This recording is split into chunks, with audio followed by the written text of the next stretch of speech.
Siobhan.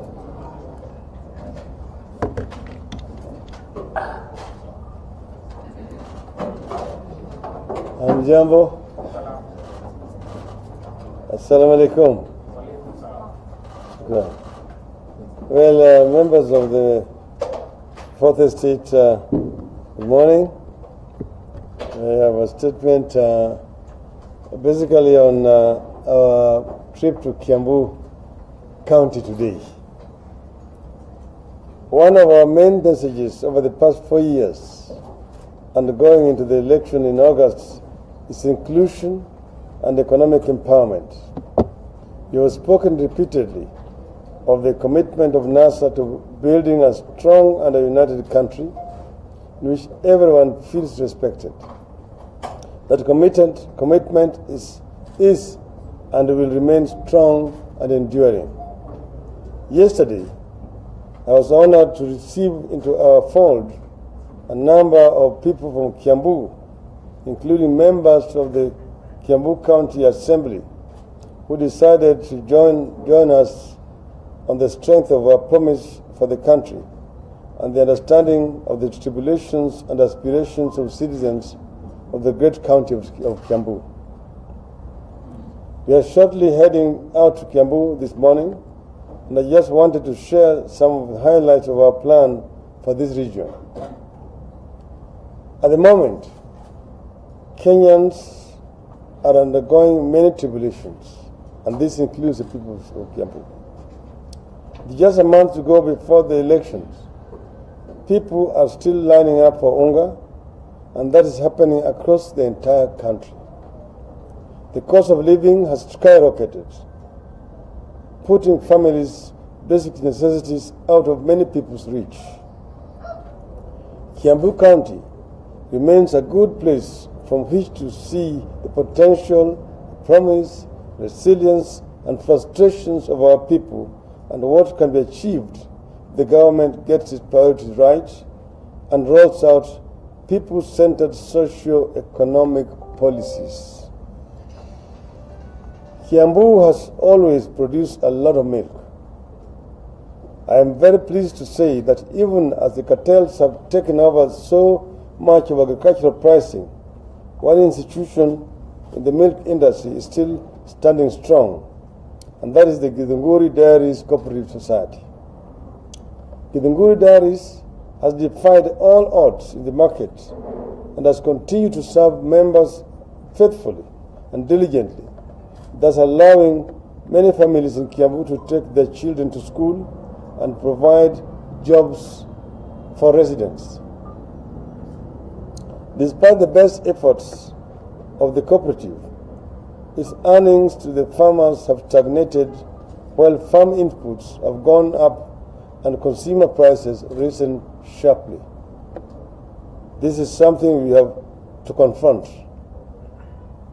Everywhere across the world, farmers are never left to struggle on their own. Our commitment is to ensure quality and affordable farm inputs, seeds and fertilizers are available closer to the farmers. Cooperatives in particular have played a great role in uplifting their members to their lives and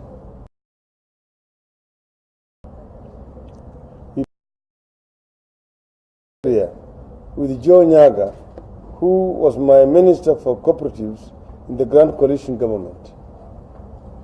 In our manifesto, we have promised to establish a cooperative enterprise development fund to promote agro-processing jointly with farmers organized under cooperatives. There is no reason why the Githunguri Dairies Cooperative Society would not be among the first to benefit from this fund when we take over. We also need to encourage the great tradition of women farmers, which have enabled so many to start and grow small businesses. KIAMBU and the Mount Kenya region, along with Kericho and other areas, of the most efficient smallholder farms producing world's best tea. When the British take it from here and market it outside, they call it English tea. But this is Kenyan tea. And the coffee from KIAMBU was also the best in the world. These two cash crops used to earn us billions of dollars with which we used to pay our external debts. In our manifesto, we have paid special attention to the need to revive these two sectors and to ensure that it is the farmers who are the primary beneficiaries of their production. We are committed to revitalizing the coffee and tea sectors. Full liberalization of the coffee sector is part of the NASA plan, in addition to helping farmers find markets while also writing off debts owed. We will also explore strict methods of promoting more value addition and local processing of coffee so that Kenya's coffee can be sold to Starbucks as a finished Kenyan brand product. This is what, as you see, the Jamaicans have done better than all of us. The Blue Mountain Coffee brand in the world. Other than involvement in agriculture, KIAMBU people are known for their business acumen and entrepreneurial spirit. We harness this potential.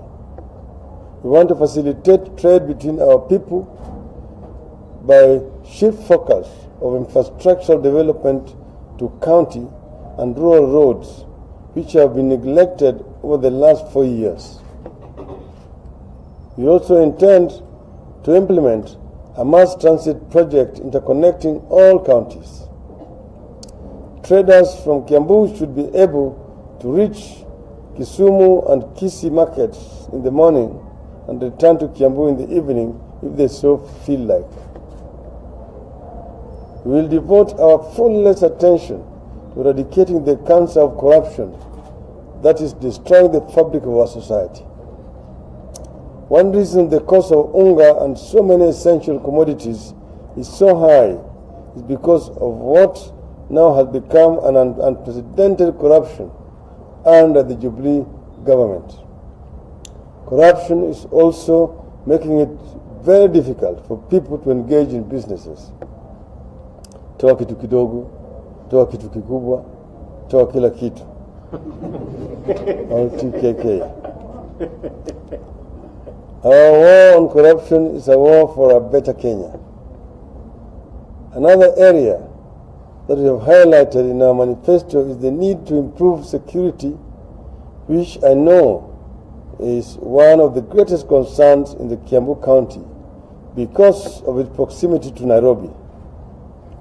Our approach in NASA does not merely entail building police stations and deploying officers in communities, but addressing the development gaps that leave so many people despondent and lead them to crime and drunkenness. So it is not just enough to go and destroy those drinking dens and leave people despondent. You need to address the cause, not the symptoms. As a president, I will ensure that every Kenyan is safe in whichever part of Kenya they live. In all these efforts, our greatest focus will be our youth. They constitute the majority of our population and they have immense energy, which we must tap in order to take our nation forward. The reality, however, is that the youth face hardships that are unprecedented. There's a very few jobs that are open for the hundreds of thousands who leave school every year, and the youth unemployment rate is nearly 40%. That is why they fall back on illicit brews and criminal gangs, not only in KIAMBU, but across the nation. In the end, all these efforts will come to nothing if we do not pull together as one people building one nation. I remain extremely committed to building a nation in which any Kenyan can live, do business, and own property in any part of the country. That is why national unity is the first item in the NASA manifesto. We mean it. It has always been my dream to follow in the footsteps of the true nationalist Kenyans and have never felt that any one community is better than or inferior to the other. I hold strong convictions about inclusion, about integrity, about democracy, and about the need for a leader to pay the fullest attention to the needs of the ordinary Kenyans. We are a great people and a great country. In spite of poor leadership, we have managed to do so many wonderful things together, even as we have faced numerous disasters and challenges. The good pro-people leadership, which mobilizes the energy of our youth, our women, and of course our men, this country will become the envy of the rest of the continent. KIAMBU County continues to be central, in fact indispensable to prosperity and progress of our country. And Jubilee is now promising 6.5 million jobs in 5 years, when they have been unable to deliver 500,000 jobs in each year, which they promised last time around. When KIAMBU is strong and empowered, it can help advance opportunity and empowerment not only for its residents, but for the people across the entire nation. We will lay ground for KIAMBU to prosper and uplift Kenya. Thank you all.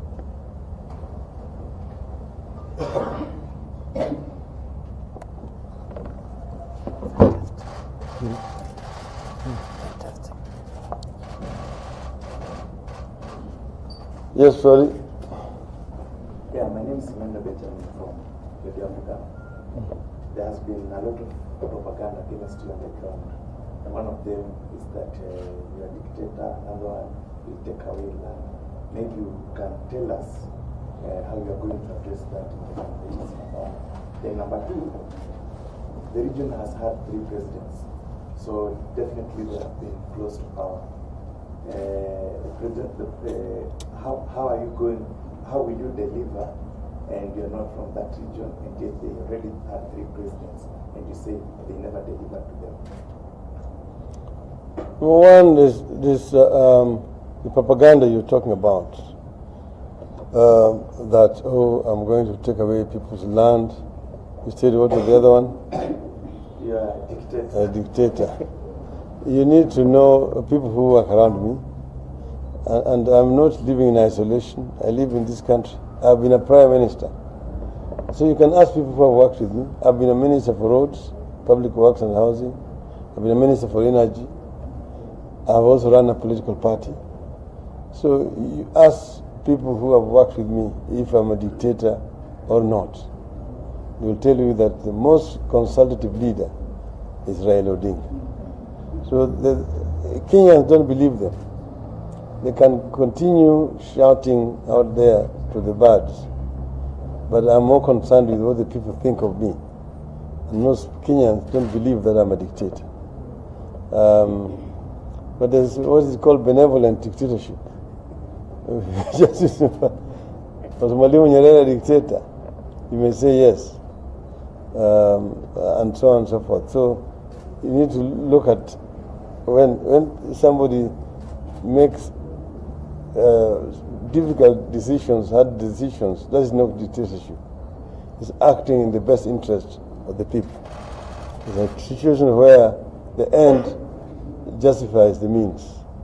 Okay? But most of the times, we are all the times consulting. We don't take decisions unilaterally. And the issue of land, we have got a land policy in there. And you remember in the last Grand Coalition government, land docket was under the ODM, when James Orengo was the minister. And he introduced land reforms, and the policies which he introduced are very much in conformity with my thinking with regards to land. I believe strongly that land is a factor of production which need to be made accessible and available to people for wealth creation when people need it. The land should not be hoarded. It should not be used for speculative purposes. People are disenfranchised or dispossessed and they become completely unable to create wealth. This is what I believe in, that land must be there for posterity purposes for the people. The other one you asked was... the region has had 3 presidents. Yes. Yeah. Well, we must beg Kenyans to believe that there are 43 different communities living in Kenya. And each one of them should not feel inferior or superior to any other. And they should therefore not have this idea that unless our own man, a man from my ethnic community, is at the top there, I cannot benefit. Because then you're going to dismember the country. People should be secure as Kenyans under any leadership. And we must lead a Kenya where the smallest tribe, an El Molo, can also be a leader, and Kenyans will be happy. Tanzania has got more ethnic communities than Kenya, over 100. And the presidents there have come from very small tribes. Mwalimu Nyerere came from a very small tribe called Zanaki. The Zanaki live around Lake Victoria there. They're a very small community. Mwinyi came from Zanzibar, which is just a small island compared to the Tanzania mainland. Mkapa comes from a very small tribe down there in Mtwapa, and Mtwara, on the other side.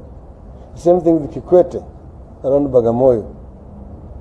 Even now, the current president, John Paul Magufuli, comes from a very small sub-tribe of the Wasukuma.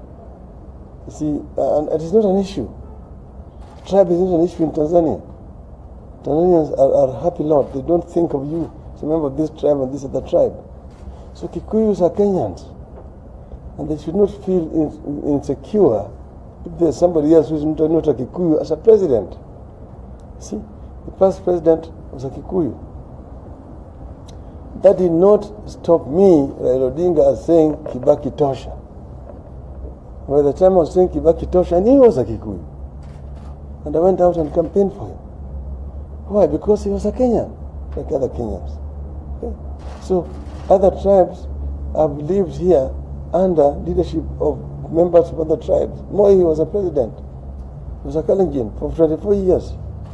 So I want to give an assurance to members of the Kikuyu tribe. They will feel even more secure, more happier under a more responsive nationalist government led by Raila Odinga than under the mediocrity, which is Jubilee, in the name of Munduwakwa, Munduwamushia. Yeah, my name is John Kirash.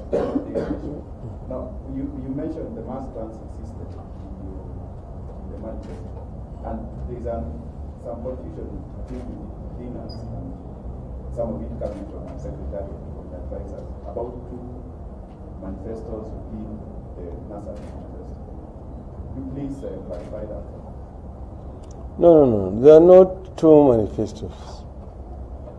First, we have the main manifesto document, which is a bigger booklet, which lays out our policy reforms on all the key sectors of our economy. Then there is a shorter, abridged version of it. And then there is an implementation point, action point document, which is simpler for people to understand, and it's explaining exactly what is in the main document. So there are no contradictions. Those documents speak to each other. Thank you so very much. My name is Enoch Sikolia from NT. Now, getting out of today's discussion a little bit, we're talking about, I'm asking my questions related to the IEBC register. You you're quoted saying that the IBC register is not yet clean. Actually, just some time back, I talked to IBC commissioner who said that the problem is not theirs, that the report by KPMG was not detailed, that the report only estimated the number of people who might be dead, but they are still voters, but they did not give the actual details of the people that are supposed to be removed. So, according to them, it was a shoddy work. I don't know what is your thinking from that. You see, you remember, we even went to court to say that KPMG did not have the capacity to do the auditing. And the IBC defended the KPMG. And then there was one time when we wanted to reach an out-of-court settlement. When we asked the KPMG, could they say that yes, they had not done it, but that they are going to employ a company with the experience and capacity.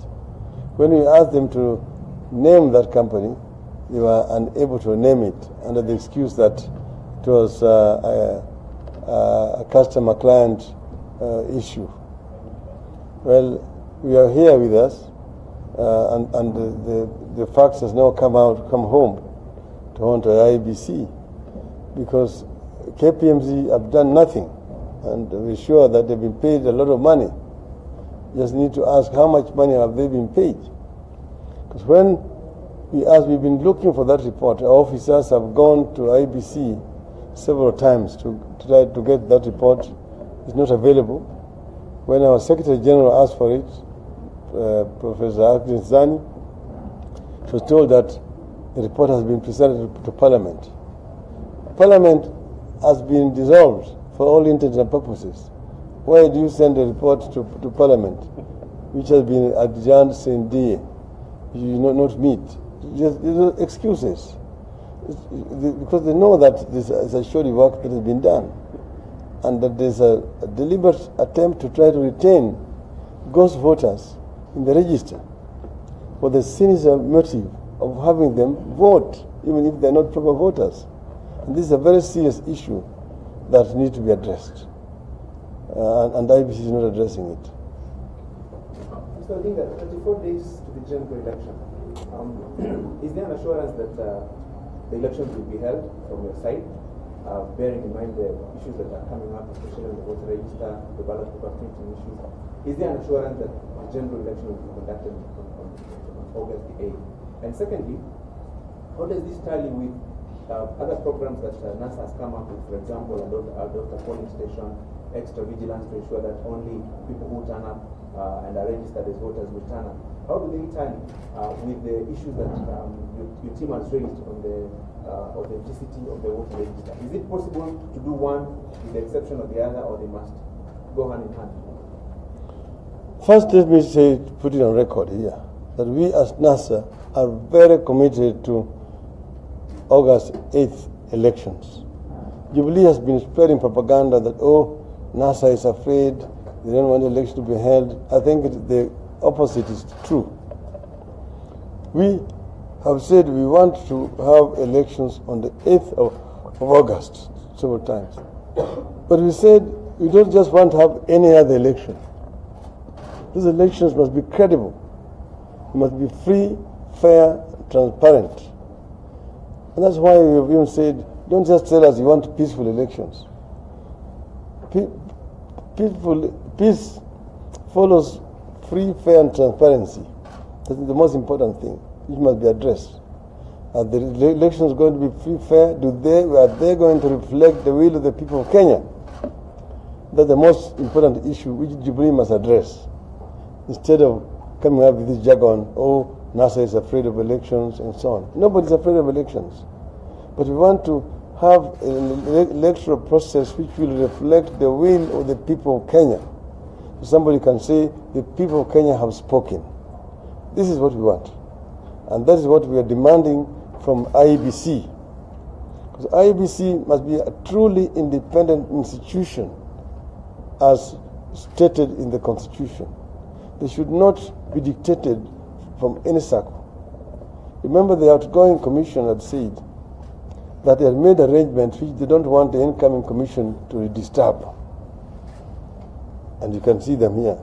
This Al-Guraj thing is a work of the outgoing commission. And that's why we are stuck with it. Even if the court had ruled that this tender was illegal, the IBC should begin the process afresh, they still are stuck with the Al-Guraj up to now. Ask yourself why. There must be something truly sinister about this. And then the issue of auditing, why should auditing become a major issue? Then you see some staff being suspended, supposedly for ABCD, and then they are reinstated again without explaining why were they suspended in the first place. What has the investigation revealed? Why are they being reinstated? Some external hand is directing issues at the IBC that is interfering with the independence of the IBC. And this is an issue of serious concern to us as players. That if you have a referee who is already wearing the uniform of the team you are playing against, you are in serious trouble. Maybe as a follow-up question to that, the printing of ballot papers is underway from 27 or thereabout, and the ones that are not yet printed are for the presidential vote. Is it how do you deal with the situation? Is it a proposal that another company is awarded the tender of printing the presidential ballot paper? How do you go about it? Cancel the entire thing or look for another firm to print the ballot papers for the presidency? See, that matter is in court. We're expecting a ruling on Friday. I don't want to say anything that will be prejudicial to the case that is in the courts. So I'd rather wait until that time. My name is Geoffrey Superet, Standard. You have a meeting on Friday with information that you asked, especially the youth will be coming to that meeting to dress in a certain way, in a particular way, from certain dress code. And we know 7/7 is synonymous with the struggle for liberation, so-called second liberation. What specifically is the message in terms of this dress code that you ask the supporters to observe on that day? No, we've asked the youth to come dressed in normal dresses. Just said wear white cap and a white handkerchief as a sign of peace, a symbol of peace. Because as you know, Sabasaba is a very important day in our liberation calendar, this country. Remember, for a long time we had a single party dictatorship. And when we came up to say that the time had come for Kenyans to go multi-party, because we were condemned for being diversionary, some are called ethnic chauvinists, and so on. And just a few days before Sabasaba, Honorable Kenneth Matiba, Charles Rubia, and yours truly were arrested and taken to detention. But the Kenyans, despite all that, defied the intimidation and threats and marched to Kamkunji grounds. And a number of people were killed. Many of them also found their way into prisons. So we are remembering Sabasaba, and because Sabasaba set the ground for repeal of Section 2A and allowing for a multi-party system to be introduced in our country. So that's why we now remember it as a peaceful day, a day for peace. People are going to assemble at Uhuru Park. The clergy is going to be there. There's going to be a prayer. And then from Uhuru Park, people will go to Kamkunji grounds for a rally. And that will be also a peaceful rally. And we want to set the stage for peaceful elections. So we have said that every Monday there will be henceforth from that day a prayer for peace throughout the country until after Nani Nani. So Sabasaba to Nani Nani.